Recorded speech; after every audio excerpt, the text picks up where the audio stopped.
Les protestations de l'ONU et des experts internationaux n'y auront rien changé.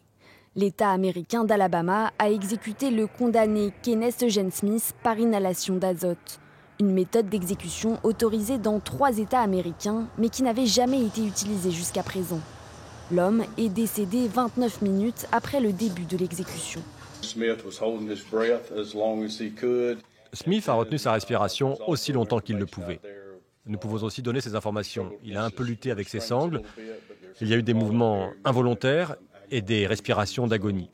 Tout cela était attendu, comme nous l'avions vu dans nos recherches sur l'hypoxie à l'azote. Donc, rien n'était hors de l'ordinaire. Mais le révérend Jeff Wood, soutien spirituel du condamné, dénonce une lente agonie. Je pense que tous ceux qui ont été témoins de cela savent que nous n'avons pas vu quelqu'un perdre connaissance en 2 ou 3 secondes. Nous n'avons pas vu quelqu'un perdre connaissance pendant 30 secondes. Ce que nous avons vu, ce sont des minutes entières pendant lesquelles quelqu'un luttait pour sa vie. Ce recours à l'inhalation d'azote suscite un torrent de critiques. L'ONU l'a assimilé à une forme de torture et demandait depuis plusieurs jours la suspension de l'exécution.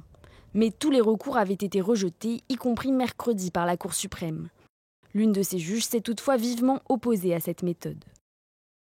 N'ayant pas réussi à tuer Smith lors de sa première tentative, l'Alabama l'a choisi comme cobaye pour tester une méthode d'exécution jamais tentée auparavant. Le monde regarde. En novembre 2022, Kenneth Eugene Smith avait subi une tentative d'exécution ratée. Les perfusions intraveineuses pour lui administrer la solution mortelle n'avaient pas pu être posées dans les délais légaux impartis, bien qu'il soit resté attaché plusieurs heures. L'homme était condamné à mort depuis 1996 pour un meurtre commis 8 ans plus tôt. Il avait été engagé comme tueur à gages par un mari pour tuer sa femme. Au total, 24 exécutions ont été réalisées l'année dernière aux États-Unis, toutes par injection létale.